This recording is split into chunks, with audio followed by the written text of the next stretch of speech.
Fan pages ఛానల్స్‌కి monetisation అవుతుందా? Revenue వస్తుందా? So, ఇది యాక్చువల్‌గా ఈ క్వెషన్ నేను కమ్యూనిటీ ట్యాబ్‌లో పోస్ట్ చేశాను కదా! సో, ఒకళ్ళు అడిగారనమాట. సో, ఆ క్వెషన్ తీసుకొనైతే చేస్తున్నాను ఈ వీడియో. ఈ ఫ్యాన్ పేజెస్ ఇవన్నీ గూడా ఇదివరకు మానిటైజేషన్ అయ్యేవి. ఇదివరకంటే 2020 కంటే ముందు. ఎందుకంటే అప్పుడు ఇన్ని ఛానల్స్ లేవు. ఇంతమంది క్రియేటర్స్ లేరు. బట్ ఇప్పుడేమైపోయిందంటే ఇప్పుడు ఫ్యాన్ పేజెస్ మానిటైజేషన్ అవుతాయి అనేసి ఉందనుకోండి. ఫర్ సపోజ్ చెప్తున్నాను. ప్రతి ఒక్క క్రియేటర్‌కి సెకండ్ ఛానల్ ఉంటదది. ఇప్పుడు వాళ్ళకంటూ ఒక ఫేవరెట్ ఉంటారు కదా! ఎవరో ఒకళ్ళు. సో, ఇప్పుడు వాళ్ళ వీడియోస్ అన్నీ తీసుకొని పెట్టేస్తారు. అప్పుడేమవుతుంది? రీయూజ్డే అది. ఖచ్చితంగా రీయూజ్డే అవుతుంది. ఎడిట్ చేసి పెట్టినా సరే, ఇప్పుడు మీరు బీభత్సమైన ఎడిటింగ్ ఏమన్నా చేసి పెట్టినా సరే, అక్కడ మీరు క్రియేట్ చేసిన కంటెంట్ ఏమీ లేదు. అది రెవెన్యూ రావాలి అంటే మీ ఓన్ వాయిస్ ఓవర్ ఉండాలి. మీరు ఎంత ఎడిట్ చేసినా, వీడియోని యూజ్ చేసుకొని ఎడిట్ చేసినా, మీ ఓన్ వాయిస్ ఓవర్ ఉంటేనే మానిటైజేషన్ అవుతుంది అలాంటి వీడియోస్‌కి. మీ ఓన్ వాయిస్ లేకుండా మానిటైజేషన్ అనేది అవ్వదు. సేమ్ వీడియోస్ మీరు పెట్టేస్తే గనక. ఇప్పుడు వాళ్ళు డాన్స్ ఏస్తూ ఏదన్నా వీడియో పెట్టారనుకోండి, దాన్నే తీసుకొని వీళ్ళు యూజ్ దిస్ సౌండ్ ద్వారా మ్యూజిక్ యూజ్ చేయడం అనమాట. సో, అట్లాంటి వాటిలకి మానిటైజేషన్ ఉండదు. అట్లా అవుతది అంటే అందరూ అదే పని చేస్తారు గదా! సో, అందరికీ సెకండ్ ఛానల్ అదొకటి ఉంటది. మరి అట్లా అయితే ఇంకా అసలు యూట్యూబ్‌కి వాల్యూ ఏముంటది చెప్పండి? వాల్యూ ఏమి ఉండదు కదా యూట్యూబ్‌కి. అందరూ అట్లా కాపీ కంటెంట్ పెడతా ఉంటే. ఒకటే వీడియోస్ ఉంటే ఏముంటుంది ఇంకా? ఇప్పుడు ఒక సెలబ్రిటీకి చాలామంది ఫ్యాన్స్ ఉంటారు. ఆ చాలామంది ఫ్యాన్స్ అందరూ ఈ పేజెస్ పెట్టేసుకుంటే ప్రొఫైల్స్ మరి అదంతా రీయూజ్డే కదా! నేను ఎడిట్ చేశాను. నా నా ఓన్‌గా నేను ఎడిట్ చేశాను అని కూడా చెప్తున్నారు. ఎడిట్ చేసినా సరే మీ ఓన్ వాయిస్ ఓవర్ ఉండాలి. అంటే ఇక్కడ మనం ఒక వీడియో యూజ్ చేస్తున్నాము అంటే మనం చెప్పేదానికి ఆ వీడియో ఇంకా ఎక్స్ట్రా ఒక వాల్యూ యాడ్ అవుతుంది. ఆ వీడియో యాడ్ చేయటం వల్ల అంటే ఓకే. వాడొచ్చు. అప్పుడు వాడాలి. అంతేగాని ఊరికే మొత్తం వీడియో తీసుకొని ఏదో ఒక ఎడిటింగ్ చేసి పెట్టినా సరే అది అవ్వదు. మీనింగ్‌ఫుల్ ఎడిట్ అనేది ఉండాలి అనేది రూల్ యూట్యూబ్‌లో రీయూజ్డ్ కంటెంట్ విషయంలో. మీరు వేరే ఏ వీడియో అన్నా తీసుకున్నా సరే. అండ్ ఇది యూట్యూబ్ సైడ్ రూలు. ఇప్పుడు మీరు తీసుకున్న వీడియో ఏదైతే ఉందో అది ఇప్పుడు మనకి సెలబ్రిటీ ఛానల్స్ ఎక్కువ మంది వీళ్ళు రన్ చేస్తూ ఉంటారు. ఎవరు? ఈ మీడియా ఛానల్స్ వాళ్ళు రన్ చేస్తూ ఉంటారు. సో, వాళ్ళు కాపీరైట్ వేస్తారు. రీసెంట్‌గానే జరిగింది ఇదొకటి. ఒక సెలబ్రిటీ వీడియోని ఒక చిన్న క్లిప్ యాడ్ చేసినందుకు కాపీరైట్ వేశారు. సో, వాళ్ళకి రైట్ ఉండదు యాక్చువల్‌గా. కానీ వేస్తారట్లా.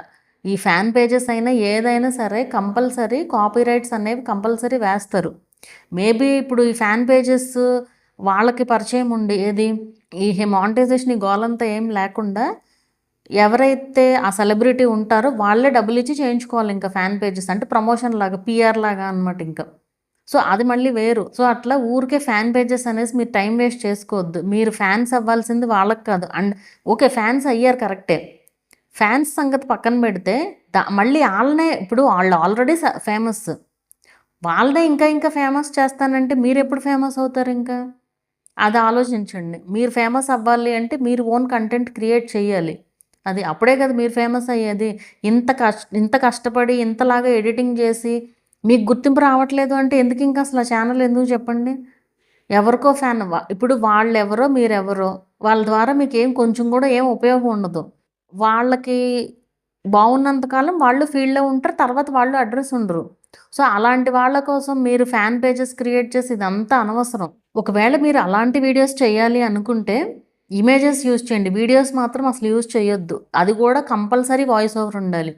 వాయిస్ ఓవర్ ఉంటేనే ఇమేజెస్‌తో వాయిస్ ఓవర్ ఉంటేనే మానిటైజేషన్ అవుతది. ఒట్టి మ్యూజిక్‌లు ఇవన్నీ కాదు. సేమ్ ఇలాంటి ఫ్యాన్ పేజ్ ఛానల్‌కే నేనిట్లా మామూలుగా చెప్తా ఉంటున్నాను కదా వీడియోస్‌లో. ఒక ఆవిడ వచ్చారనమాట. ఒక ఫ్యాన్ పేజ్ క్రియేట్ చేసి వచ్చారనమాట. ఏదో మానిటైజేషన్ ప్రాసెస్ కోసం ఏదో వస్తేను నేను జనరల్‌గా ఛానల్స్ చూడనసల.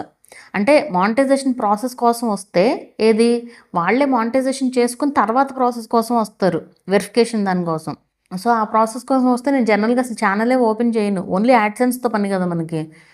అయితే ఆవిడ చూడండి అంటే సరే చూసాననమాట. ఒకసారి విజిట్ చేసి చూస్తే మొత్తం రీయూజ్డే. ఇదేంటి అసలు ఈ వీడియోస్‌తో మీకు మానిటైజేషన్ ఎట్లా అయ్యింది? ఖచ్చితంగా రీయూజ్డ్ వస్తది. ఏదో ఒక టైంలో అనేసి చెప్పాననమాట. సో, ఆవిడేం చేశారు, ఓకే. నేను ఎలాగో మానిటైజేషన్ అయింది కదా! ఇప్పటి నుంచి నా ఓన్ కంటెంట్ పెడతానని చెప్పి కుకింగ్ వీడియోస్ స్టార్ట్ చేశారు. చేసిన తర్వాత రీయూజ్డ్ వచ్చింది. ఖచ్చితంగా మన ఛానల్‌లో రీయూజ్డ్ ఉంటే ఎప్పటికైనా రీయూజ్డ్ అని వస్తది. అందుకే కదా వేరే వాళ్ళ వీడియోస్ అసలు డౌన్లోడ్ అండ్ అప్లోడ్ అనేది ఉండకూడదు మీ మీ మైండ్లో.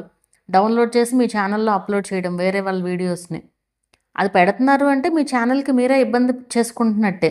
అండ్ రీసెంట్గా కూడా ఒక ఆవిడ వచ్చారు. ఆవిడకి మానిటైజేషన్ అయ్యి $100 కూడా అయ్యి పేమెంట్ రాబోతుంది. ఏవో వీడియోస్ పెట్టారంట, షార్ట్స్ వేరే వాళ్ళే సెలబ్రిటీ వీడియోస్.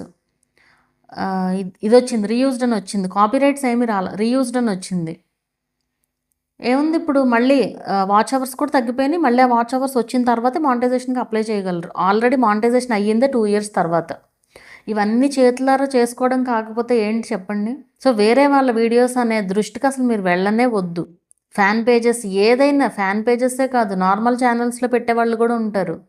అవన్నీ ఏం వద్దు. మీరు ఓన్గా కంటెంట్ క్రియేట్ చేయండి. మీరు వాళ్ళ వీడియోస్ని పర్మిషన్ తీసుకున్నా కూడా యూజ్ చేయకూడదు. ఇది రీయూజ్డ్లో రూల్ అది. మీకు పర్మిషన్ ఉన్నా కానీ మీరు ప్రమోట్ చేయకూడదు ఆ వీడియోస్ని అనేది రూల్ అనమాట. అర్థమైందనే అనుకుంటున్నాను. ఈ ఫ్యాన్ పేజెస్ ఇవన్నీ కాకుండా ఓన్ కంటెంట్ క్రియేట్ చేయండి బెటర్.